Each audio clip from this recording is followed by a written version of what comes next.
馬太福音說什麼？第23章，法利賽人七禍。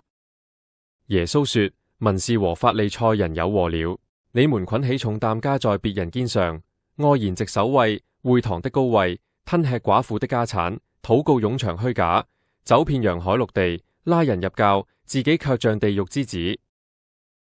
你們好像粉飾的墳墓，外邊好看，裏邊卻滿了死人的骨頭和各樣污穢。